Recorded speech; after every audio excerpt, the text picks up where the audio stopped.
In today's show, the Blazers kick off a 5-game road swing with a loss to the Miami Heat. Let's talk about what went wrong at crunch time, Denny Avdia's excellence, and so much more. Welcome to Locked On Blazers. Let's get into it.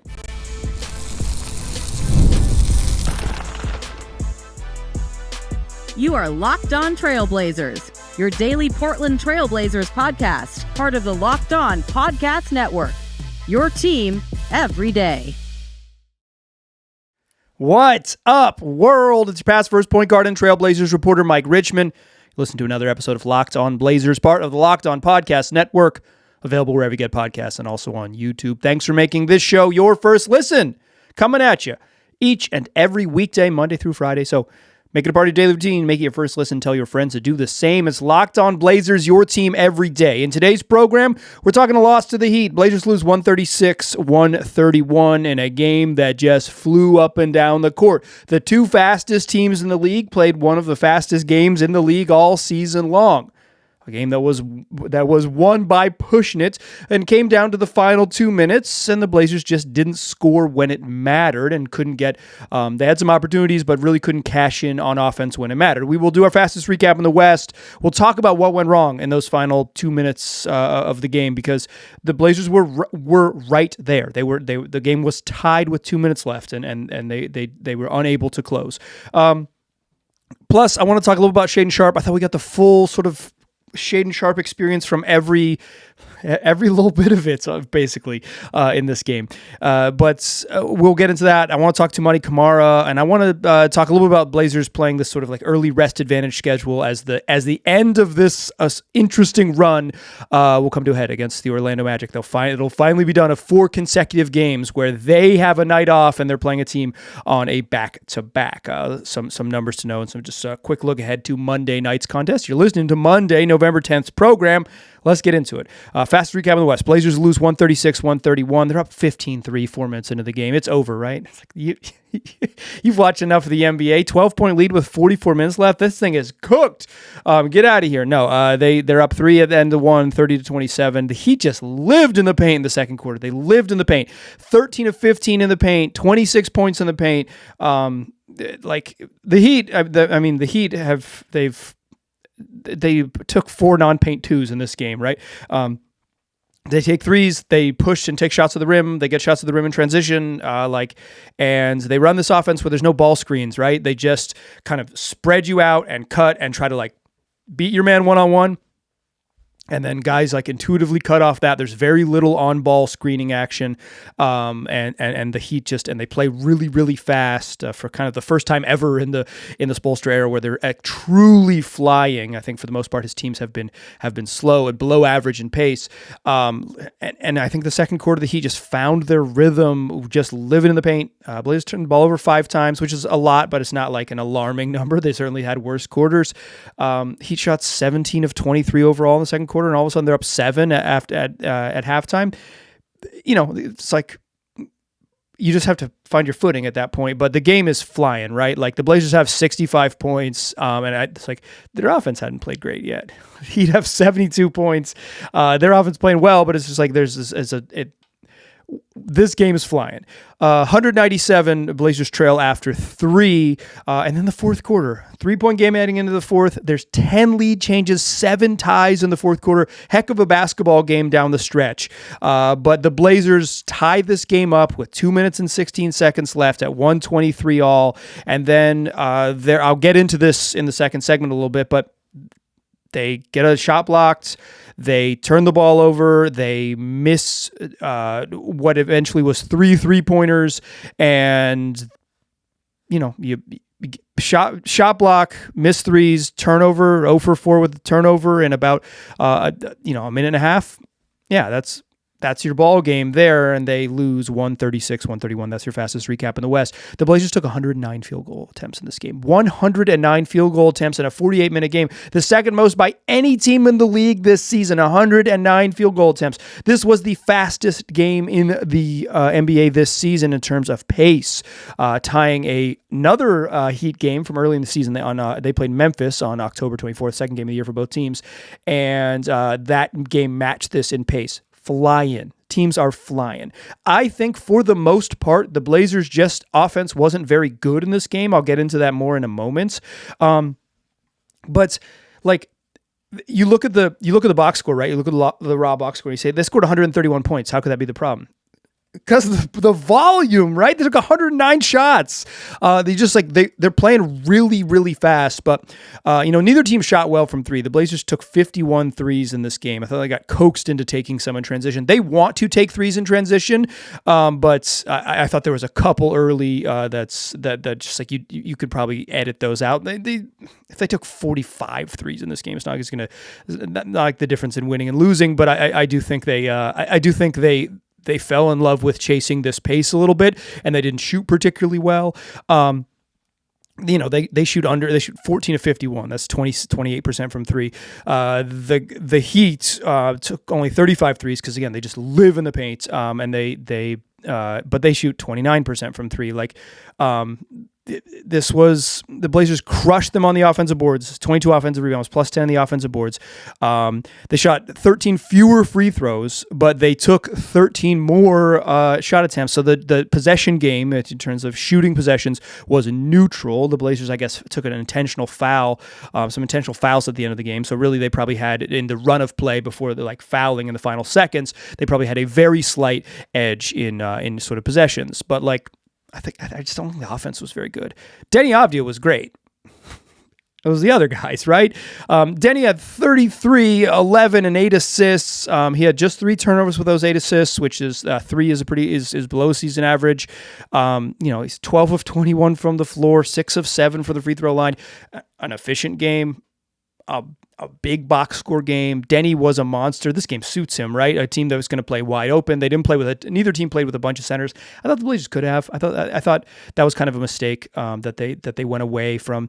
Donovan Clingan really struggles on offense, and this isn't a perfect game for him because of just the speed. But I thought they could have leaned into playing him a little bit more. I thought Rob Williams, he only played about 7.5 minutes. I thought maybe it's not a good game for Rob, but I thought you could have tried that out a little bit. They went with DuER because they need that shooting. They want that look with his shooting, and he just really struggled with the speed of this game. It just the Miami was just able to score on him basically at will. Again, Miami spreads you out. I think Nikola Jovic for the Heat played the best game. I know it was a career high for him, but I ain't never ever seen you act like that. It's the best I've ever seen him play by a lot, right? He was really good in this game, and the Heat played to their identity. The Blazers have a similar identity. I thought they played to that well. But just the final 2 minutes got away from him. Let's talk crunch time and a foul out from Jeremy Grant right before that I think informed and made crunch time probably worse than it otherwise would have been. Join me in that second segment, won't you? First, though, I want to tell you that today's program is brought to you by Robinhood. Your ambition just met its match. With Robinhood, you play for the win, not just on game day, every day, locking in on every opening, beating your PR, beating it again. Channel that drive into your money. Robinhood puts you in control of your money. Trade stocks and ETFs, options, futures, and crypto all on one platform. You can now build and execute your own trades from a desktop with Robinhood Legends Advanced Tools, or take advantage of the new Robinhood strategies with a tailored portfolio managed by a team of experts. You expect more from yourself. Expect more from your money. Get started today at Robinhood.com/yourmoney. Again, that's Robinhood.com/yourmoney. Your money, your move. Today's show is also brought to you by Game Time. Basketball season is upon us. There's nothing better than being in the building. If you want to go, make sure that getting in the building is easy. And that's what Game Time is here to do. Because, if you've tried to buy tickets in the past for any events, that can be just a total hassle. You're waiting in queues. There's surprise fees at checkout, so the prices jump right before you're about to buy something. It's so easy to get frustrated when all you want to do is get in the arena and start cheering for those fighting pinwheels. That's where Game Time comes in. It's the app that gives you the advantage. It's the ultimate life hack for fans, scoring amazing NBA tickets fast, easy, and stress-free. what you see is what you pay. So what I like about it is it's super fast and easy to use. You search for what you want to go to. Portland Trailblazers pulls up a map of the Moda Center right there on your phone, clean, easy to use, and the low prices that pop up around the arena when you go to checkout. That is how much you are going to pay, and you can find really good deals. You can find tickets for under $25. I saw some tickets for when the Blazers are back in town next week against the Phoenix Suns downstairs for fairly close to this, close to the court for $100. That's really, that's a really good deal to go sit close to an NBA game. So take the guesswork out of buying NBA tickets with Game Time. Download the Game Time app, create an account, and use the code LOCKEDONNBA for $20 off your first purchase. Terms apply. That's code LOCKEDONNBA for $20 off. Swipe, tap, ticket, go. All right. Let's talk about this crunch time, because I think this kind of speaks to where the Blazers are right now. They've had a couple of these games. They figured out how to get it done against Denver, right? Even without benefiting from a jump ball call that changed the complexion of the game. Get out of here. They played really fast in that game. They got a run out and a foul call, and Denny had a really nice move past Cam Johnson, who just could not guard him, and they were able to kind of play quickly and figure it out. But in some other games late, scoring has been a bit of a challenge for them. They made it happen against OKC, but that was really more like holding off Oklahoma City. They made free throws down the stretch against Utah. They've had some games in the clutch, but when they've needed these need to score type of games, I think we've seen some of their rust come out early in the season against Minnesota, albeit with another head coach, but same team, same plan for the most part. But I think importantly, the Jeremy Grant fouled out of this game with 4.5 minutes left. So this is, like I said, 10 lead changes, 7 ties in the fourth quarter. And it's a 3-point game ending in the fourth. You're going to go back and forth. It's neither team has really pulled away. Blazers led by 12 early. Heat, I believe, led by as many, built that lead up to 12 at some point in the second quarter as well. But this game is going to come right down to it. And Jeremy Grant fouls out with 4:25 left on a charge. I don't think it was a charge, but I want to talk about. I'll talk about that in a moment. I'm not going to whine about the refs. Another reason why they lost. It is. Jeremy Grant committed 3 fouls in the first half, and Thiago Splitter put him back in the game with 3 fouls in the first half. I like that. That is good coaching to me. The onus is on Jeremy Grant to not foul. Because sitting him, sitting him is fouling him out anyways. You're going to miss that time with Jeremy Grant on the court if you sit him. Unfortunately, he picked up a 4th foul in the first half, which puts him in. That's you got to sort of trust a veteran player like Jeremy Grant to defend without fouling. And then he picked up a 5th foul in the third quarter, and that's what really hurt him. He only played 3 minutes in the third quarter. They need Grant, right? He's been one of their best offensive players this year. I think he's probably been their 3rd best player overall. They need him, right? He's been good. So having him saddled with foul trouble in the second half was a problem. I do not blame. I like that move from Splitter. I straight up don't believe in foul trouble. I think maybe some people believe in it more than me. And if you do, sure, go for it. But I just don't believe in it. But Jeremy Grant fouls out with 4:25 left. Blazers still in the mix, and in fact, they get a bucket, their final non-game over level bucket with 2 minutes and 16 seconds left. Denny drives, gets in the paint, little dump off to Donovan Clingan, who flips up a sort of right-handed hook. DC is screaming and one when it goes in. Clingan was animated in this game. He did not like the whistle. And I don't think he was alone on the Blazers bench, but he thought he got called for a foul on Jaime Jaquez in the previous possession. He felt like he wanted that same thing. He had another play in the third quarter. He's yelling foul and one. It's good to see DC go back up with the ball. He that wasn't an offensive rebound, but the other one was. But that's a little flip in, scores, tie ball game. Then Denny gets called for a foul. This was a weak foul call. And on the broadcast, they said it was a shooting foul. Even in the referee signals that it's a shooting foul. In the official box score, they call it a non-shooting foul. It's called a personal foul. If it's a personal foul, that's the right call. Because what Norm Powell does is the sort of Damian Lillard special. Denny Avdia puts his hand in the cookie jar, right? He puts his hand over the top of Norman Powell's hands when he's in like that triple threat position. And Norman Powell just throws his hands through Denny Avdia's palm, right? Dame's done that. I've seen Damian Lillard do that 275,000 times. Chris Paul's really good at it. Kevin Durant kind of made it such that they had to change the rule, but that's supposed to be a non-shooting foul. The Blazers win the bonus, the foul regardless.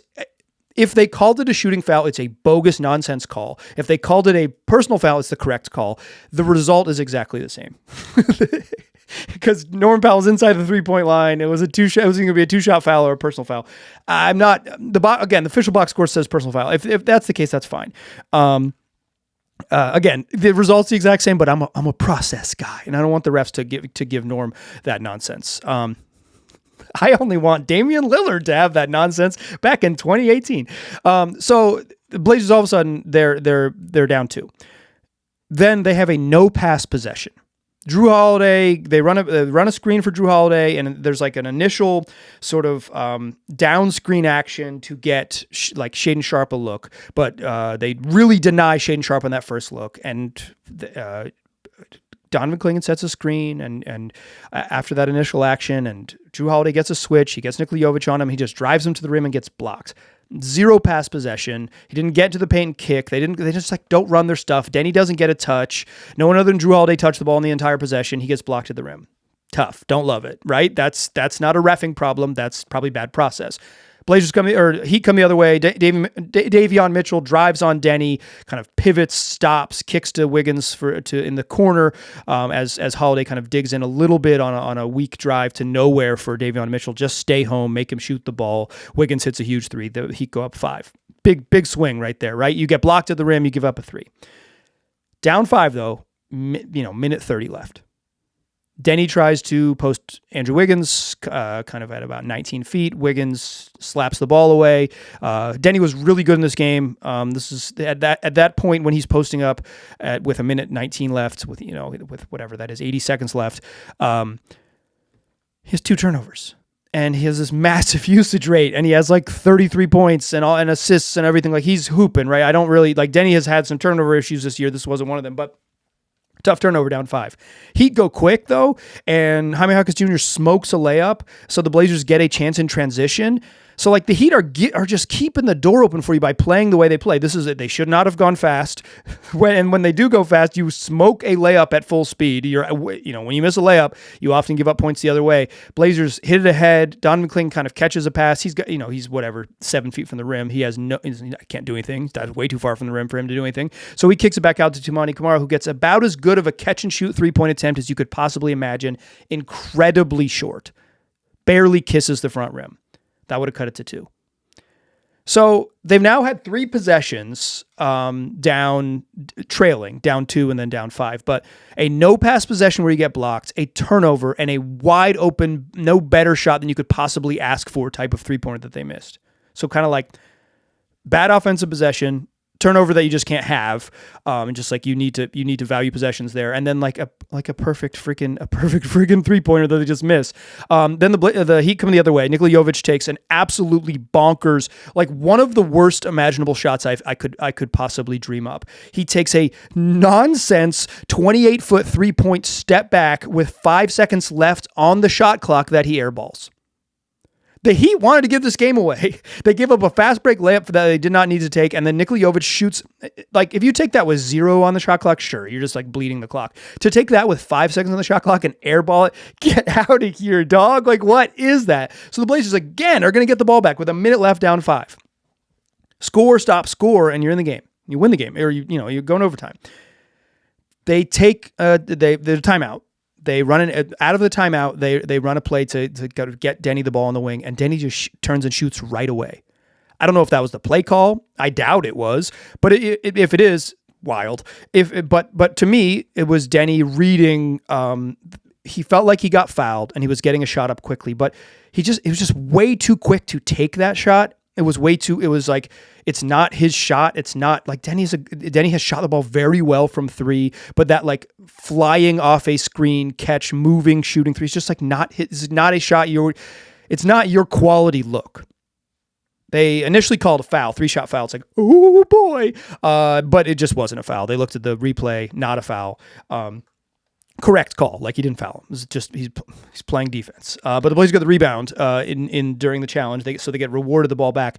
And this is just the play of the game for me. You get the ball back with 45 seconds left. You're down 5. Danny drives, draws attention. Tumani cuts from the baseline. He finds Tumani on the baseline.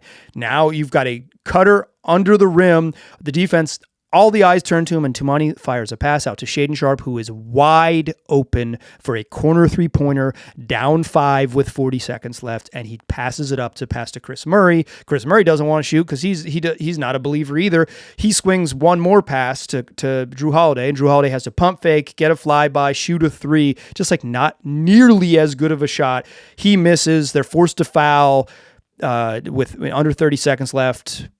Make 2 free throws. Davion Mitchell hits 2 free throws. You're down 7. That's the ball game. That minute and 30 seconds decided the game.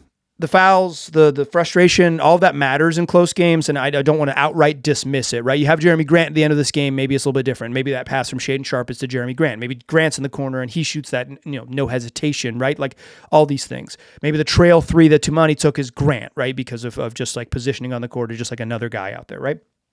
All these different things. Shoot, maybe the hit ahead because Grant is there is not to Klingon, who can't do anything at 7 feet, but like a normal NBA offensive player, and they turn around and dunk. And then it's a 3-point game, right?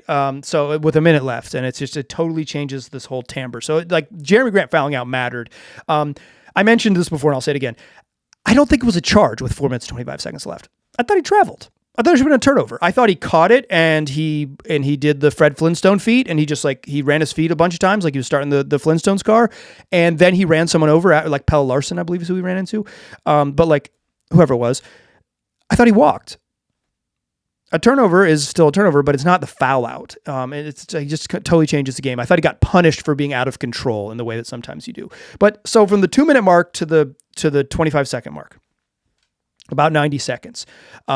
Blazers, they get a bucket, but under 2 minutes. So about the 30-second mark. They had a no-pass possession where they got blocked.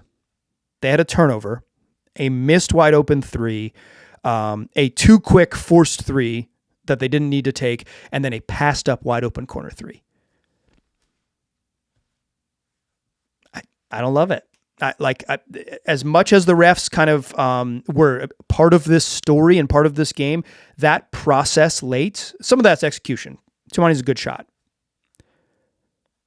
Shaedon Sharpe is they built a very, very good look for Shaedon Sharpe out of that play. He has to shoot the ball. So some of his execution, like the process on the Tumani shot and Sharpe's attempt are fine. The other stuff I just don't love. I don't love it. And you can't, winning close games and winning when it matters. Like some of it is shooting luck, right? Sometimes the ball goes in, but if your process isn't any good, if you're shooting threes too quickly, or you're running a possession without passing the ball or letting your best offensive player touch it, best player and Denny Avdija touch it, as good as Drew's been, like I'm not necessarily singling out Drew there. I'm just singling out the whole process in general. A no pass possession, right? Like Drew, like freaking has saved their bacon sometimes this year. I wouldn't be. You kind of want him to be aggressive, right? They've needed him to do his thing. But I just didn't love the process in the finals 2 minutes, and I think it's been a thing for him this year. Is like you kind of see when they need to score in the half court that they either and like they pushed and Tumani missed a shot, and like they try to go it's like I didn't love the process. Let's talk a little about Shaedon Sharpe, Tumani Camara, and some other thoughts about playing teams on a rest disadvantage to close the show. Join me in that third segment. First, though, let's talk FanDuel, America's #1 sports book and the official sports betting partner of the NBA. Even if you miss the start of the game, FanDuel has got you covered because they got live bets on everything from who's going to score the next bucket to fourth quarter comebacks. Plus, you can even combine your live bets into a same game parlay. If you want to get in on your sort of traditional money lines and point spreads and player props, FanDuel's got all that too. But if you are someone who is watching the game and you want to add another layer to your viewing experience, FanDuel's got live betting on every sporting event you are watching and every NBA game every night. And right now, FanDuel is giving new customers $300 in bonus bets when your first $5 bet wins. So, bet something you like, Put that $5 down if you're a new customer. Get $300 in bonus bets to play with. Head to FanDuel.com to sign up and play your game with FanDuel, the official sports betting partner of the NBA. Today's program also brought to you by the good folks over at DUER. They're making the most comfortable pants. I'm often rocking the pants, but if you're watching the YouTube video today, I'm rocking the no sweat moleskin button down because DUER makes more than just the world's most comfortable pants. They make performance clothing that's designed to look nice, be incredibly comfortable, but also allow you to live an active and comfortable lifestyle. That active lifestyle requires clothes that feel good, but also like, isn't it nice to do something and not worry about like, well, I got to run around and do all these errands and I'm going to blah, blah, blah, blah. But you can still, after you run around and do all these errands and go to the playground, like if you're like me with your 3-year-old, you could still look nice and go meet up with friends or go out to a nice dinner and still be looking well put together. So go check out DUER. Simply put, they're making the world's most comfortable pants without having to sacrifice style. And they're making other stuff too. Trust me, once you try DUER, they'll be your go-to. And you can check them out right here in Portland. DUER's got a shop at 820 Northwest 23rd Avenue. You can pick up some clothes or a pair of really comfortable pants for yourself. Plus, all of DUER's items make amazing holiday gifts. So mention my promo code in-store when you're there. You get 15% off your first order. Or, of course, you can check them out online at shopDUER.com/LockedOnPortland for 15% off. That's shopDUER.com/LockedOnPortland. Still a pass first point guard. I'm still Mike Richmond, and you are still listening to Locked On Blazers. I'm not going to get into it too much because I feel like I talk about him all the time, but Denny was hooping. He was hooping. Denny was really good in this game. I thought Drew Holiday was fine. He's had better games, but he also had 18 and 13. Like he had a really good game in the box score because they played fast. But this wasn't his best shooting night, and I just don't think it was just sort of broadly speaking. I don't think this was his best night. But the dude had 18, 14, and 4 steals. But like I think those have been the Blazers' 2 best players, right? I think this game was the full Shaedon Sharpe experience in almost every imaginable way. I thought he was competitive on defense, and then I thought he had one out of bounds play where he could totally lost his man and gave up a layup at the rim, and it's like, damn, we haven't seen him do that very often. I thought he struggled to shoot from. He makes his first 3 of the game, right, for like second offensive possession of the game, hits a 3. Okay. He's been a lot better lately, maybe not like excellent, and probably not like capital G good yet, but he's been a lot better lately. And so like he hits that early 3, like, all right, Shea. Didn't make a 3 for the rest of the game. Finished 1 of 8. But like there were some moments, he got himself to the foul line. Not like a ton, but at the end of the game, I thought he had one early where he was aggressive. He didn't get himself to the foul line, but I thought he was at one drive early where he was aggressive, but I thought at the start of the fourth quarter, even though he didn't get to the foul line, I thought he had a really nice stretch to begin the fourth quarter. He had an and one in there, but like got to the rim as a cutter, got to the rim off the bounce, got to the rim in transition. Like I thought, just like sort of generally speaking, I thought to begin that fourth, Shaedon was really good. And like overall, 21 points, 9 boards. He did turn the ball over too much, 6 turnovers and just 1 assist. But like 21 and 9, if he did that every night, it wouldn't be a problem. 9 of 19 is not. It's not like a horrific shooting night. He just didn't make threes. It's been a thing for him his whole career and certainly this season as well. I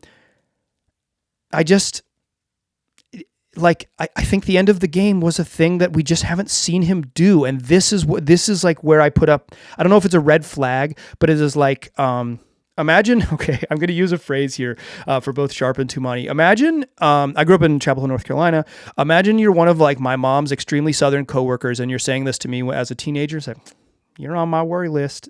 Shaedon Sharpe is on my worry list. That is, he just is. He just like, so he plays this great early fourth quarter, right? Has a really solid stretch, driving to the rim, attacking. Like I said, I know I read my notes wrong. He didn't get to the free throw line very often in this game, but I thought he was aggressive enough like that. He's playing the right way, particularly to close this game, and particularly on a night we're not shooting very well. But he checks out. like at the 7-ish minute mark, and 7.5. He gets tied up on a jump ball.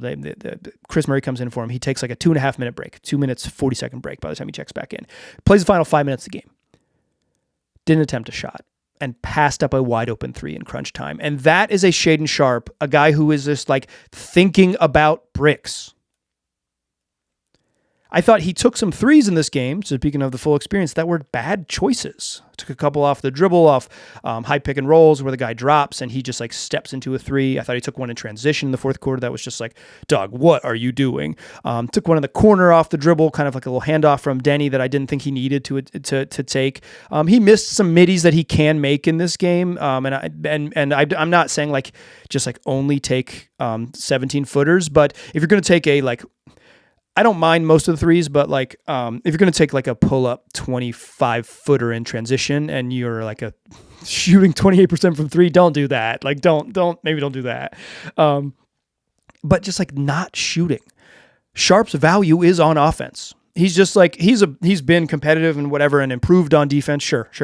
But the value he's on offense, he mostly provides value via the ball going in. Like he hasn't done that very well. He's been very inefficient this year, but they need him to be better. And they need him to, he's on my worry list because passing up a shot because you are thinking about your bricks is a thing to worry about. They need him to be aggressive. They need him to be smart and like judicious about the shots he takes in game, but in crunch time, passing up a wide open 3, that is worrisome for a guy who's struggling with his outside shot. He's got to shoot that. Toumani Camara, quickly, he's on my worry list for sure. Imagine, again, a Southern woman. She's probably in her late 40s, mid 50s, and she's just using classic Southern phrases that you don't totally understand. And she's like, Toumani, you're on my worry list as well. He was 3 of 13 from 3. He got baited into taking a lot of transition threes. Those are wide open shots. I don't hate him. Looking at Toumani's shots all year, I don't hate him.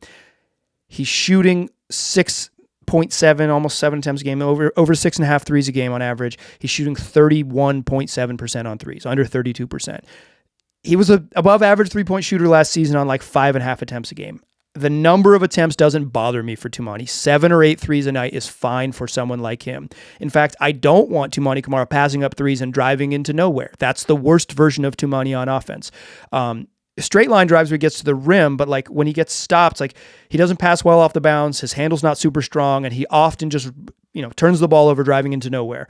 I want him to shoot. I particularly want him to shoot catch and shoot threes. I think mostly his diet of shots are quality looks, and he's bricking them. He's on my worry list. Yikes.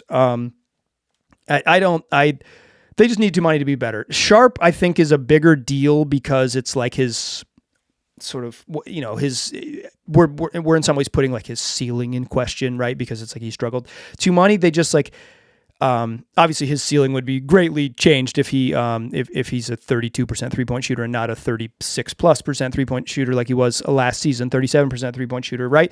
But like Toumani does a lot of stuff on the defensive end, and you have to worry about him. He's a tone setter there. Sharpe's value is on offense, and that has been a slog for him. And I think he was like pretty good for the most part in this Heat game, and they just had a really weird final 5 minutes. They're both officially on the worry list. Okay, real quick. The Blazers are going to close. They're going to play the Magic on a Monday evening. It is the 4th consecutive game when they've played teams with a rest advantage. The Blazers are 2-2. Their wins over Golden State and Oklahoma City, of course. Their losses to the shorthanded Lakers and the shorthanded Heat. The Heat, of course, playing this game. I don't know why I didn't mention this till the 32-minute mark of the show, but without Bam Adebayo. I don't even count them playing without Tyler Hero. He hasn't played all year. It's not like he was added to the list. That's the Heat have been all year a team without Tyler Hero, but Bam Adebayo's missed the last 2 games and could miss more time, it looks like. So like the shorthanded Heat, the shorthanded Lakers, second night of a back-to-back, you have to win those. The Blazers are 500 on the year, and this season, according to TeamRanker.com, the NBA teams through Saturday were exactly 500 in games played where a team has a rest advantage. And last year, the league average or the win percentage on those games was 54%, 0.540. In 23-24, 0.542. In 22-23, 0.542. Over the last 3 seasons, teams with a rest advantage have won about 54% of their games. obviously bad teams are bad, right? Like the Wizards exist last year. It's like, oh, that team's awful. Like Brooklyn it looks like they're going to be pretty bad this year. Team's awful. Like some bad teams are going to lose even when they have a rest advantage, right? You could be as tired and as shorthanded as you want. You might just thrash some teams. But the Blazers having these rest advantage games against teams that are also missing good players, this is the difference in winning 39 games and 43 games. This is the difference in winning 40 games and 36 games, right? Like these little margin-y games. Obviously, like if you say, okay, they've played 4 of these and they should have won 54%, that's a little over 2. Like, right? It's not like they're way under. But this Magic game it closes out this stretch. The Magic, who split a pair with Boston over the weekend, they lost on Sunday. So like, shout out to Anthony Simons for that win. But like, it's these aren't.